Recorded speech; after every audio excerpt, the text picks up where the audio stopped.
What's going on, y'all? Thanks for checking in the Khaliis Take. You know what to do. Hit that like, subscribe button. Also hit that notification bell just so you can get the newest and the bonus content first. But hey, let's just go ahead and jump right in.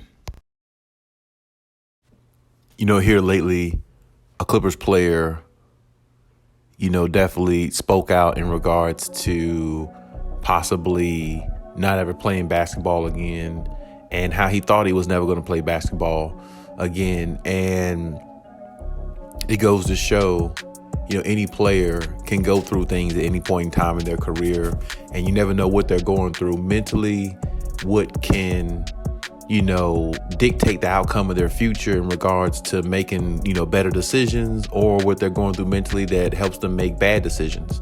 Now, in this case, the Clippers player that almost quit playing basketball forever, that's currently on the Clippers is Reggie Jackson. Reggie Jackson has been very grateful, even up to last year when they, didn't get past the Phoenix Suns, when their seasons were over. He talked about it then as well, along with talking about it the way he is talking about it now, maybe a day or two ago, where he spoke on, he almost quit playing basketball forever because the market got hard for him. He wasn't finding any work, basically, because playing for the Pistons, at the time where he was before they bought out his contract. And before that, he was on OKC some years too, where he played really good and, kind of got a name for himself a little bit.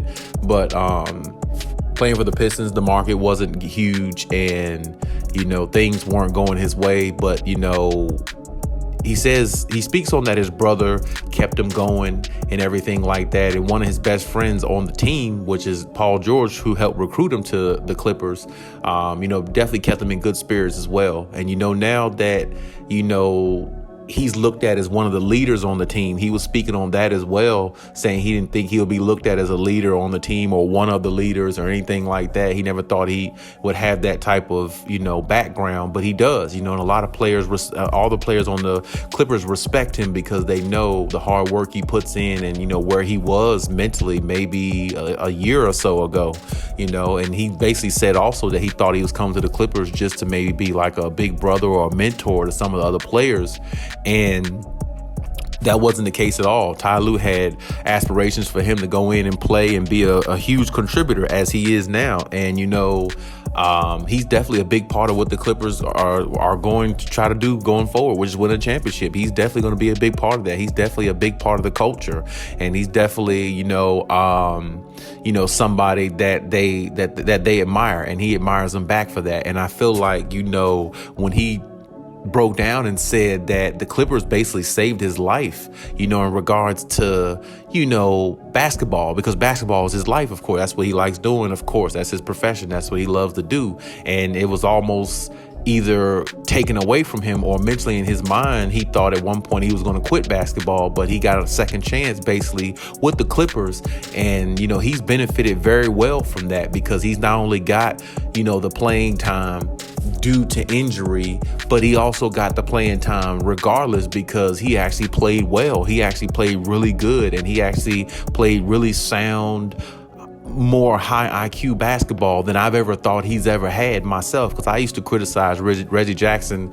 I'd say, when he was in Detroit, I always said he was a good player, but I always said he had a lot of talent, but he didn't have a high basketball IQ. He didn't have that. What I'm saying? He knew how to play basketball. He was a skilled player, but as far as doing the things that can help you win, I didn't think he had that in him until I saw him play for the Clippers. And this is what I say all the time. It's amazing when you are dealing with certain people and the company you keep, because now all of a sudden he's been with Ty Lue. He's revamped his career, and he is a valuable piece to this team. I don't know if the Clippers can win a championship without him. I'm really not sure if they can, because what we saw him do last year in the playoffs, with and without Kawhi Leonard being there, it was amazing to see what he's able to do. And especially on a big stage like that, the big stage definitely doesn't freak him out, definitely doesn't scare him. And that's a really good thing. That says a lot about his character and what type of guy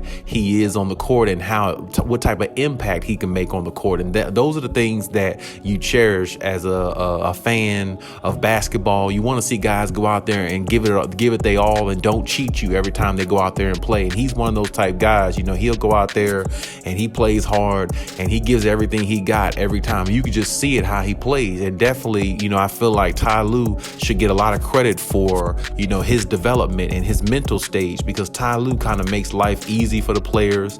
He finds, ways to get the best out of them that other coaches can't. And for the most part, the way I feel like he does it more than anything is trust his players. He trusts that the players can go out there and execute at a high level. And he allows them to go out there and do it. When they make mistakes, he gets on them about it and holds them accountable and responsible for it. And then they go out and play better the next game and move forward with it. And those are the type of things that help a team build not only chemistry, but build a unity in the locker room. And when you hear things like that from players like Reggie Jackson about how the organization helped save his career, saved him mentally, and from the mental anguish and everything like that, those are always positive things. And those are the type things that carry a team a lot further than what even some people think they can go. And this is why I said if the Clippers are healthy, Reggie Jackson is definitely one of their leaders on the team. And I definitely look at him that way, because he had no choice but to become that, because without PG and Kawhi there, you were the third scorer anyway. You made that clear last season. You're the third best scorer on the team because Marcus Morris is just too inconsistent. And Reggie Jackson definitely took over that third guy role. So with that being said, he's definitely one of the leaders on the team. And the way he's been helped leading this team throughout this season without Kawhi and PG has been good. You've had other guys step up too, Luke Kennard, players like that, what I'm saying? And he respects those guys and those guys respect him. And it's good to see Reggie Jackson, what I'm saying, be playing well, or, playing for a team where he feels like he's, doing something, for a purpose. It's always good to do things in life with a purpose, because you feel like you're really accomplishing something or getting something done. So, it's definitely good to hear that. And it's definitely good to see the journey that he went through to get to where he is now, because I feel like he's getting a lot of satisfaction out of basketball now, even more so than what he ever had when he was playing with the other teams, with Detroit and OKC, because, Detroit especially, because they weren't winning anything. He was just putting up points and they were just basically empty calories, because Detroit was never going to go anywhere. They're just never going to be a good team anytime soon. They might be decent after a while. I'm not sure about Cade Cunningham. I'm not too big on him anyway.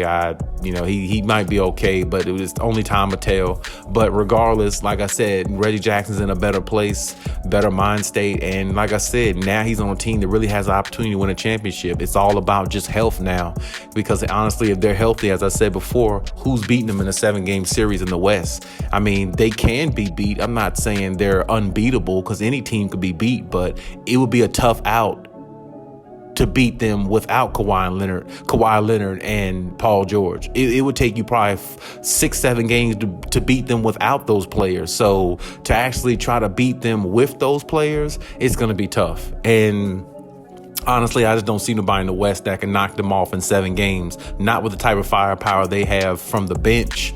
Now they added Norman Powell and Robert Covington, along with, the Luke Kennards, Terrence Manns, and all them players. And then you add Kawhi and PG in there. I mean, it would be awfully tough to beat them. It would be tough. So, I mean, like I said, they have a great opportunity to do something good now. Hopefully Kawhi and PG comes back healthy before the season ends, or maybe even in the playoffs, if they're willing to, let it, to give it a run, give it a go, that'd be good. Because I like to see a player like, Reggie Jackson get a championship, because he's been through a lot. And I know a lot of players in the NBA have been through a lot, but his story to me is very interesting, because he almost quit playing basketball because he felt like at some point nobody wanted him.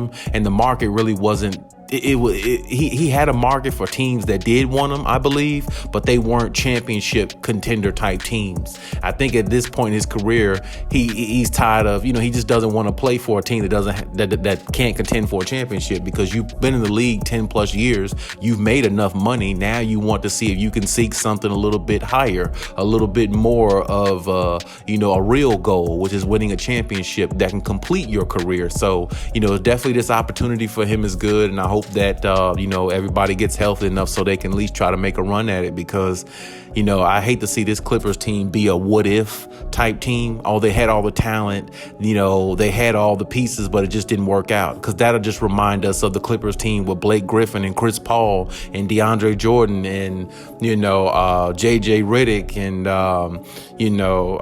all the other players they had on the team there. So Jamal Crawford, can't forget about him. He was dope too. But I'm just saying, like, you don't want this Clippers team to go down like that, especially with meaningful players more so now than they've had before. Because I feel like Reggie Jackson he could be a heart and soul type guy, for this team. Now that they don't have Patrick Beverly or something like that. So I mean, it's a lot goes into this. So hopefully everything comes out to the greater, for them and for Reggie Jackson, because I definitely think Reggie Jackson will feel like the journey is complete. If they win a championship, and the journey was well worth it. So I mean, I definitely hope that he can get a championship. I definitely want Paul George to win a championship too. He's been through a lot as well in his career. Kawhi's already won 2, but I definitely want Kawhi Leonard to win another one so he can win a championship for his 3rd straight team. 3 different organizations. It'll definitely put him up there, in that elite category even more, because I definitely want to see him get up as high as he can, of course, as much as he wants for himself also. So, I mean, I definitely want to see this team win, definitely rooting for this team, just because of situations like this, and just because, overall, this team don't get the credit they deserve, but I believe they will in the end, because I think a championship is coming. Just got to see when, and just got to hope for it to actually transpire. But hey, that's my take on everything. Leave any comments in the comment section as always. And hey, Khaliis out.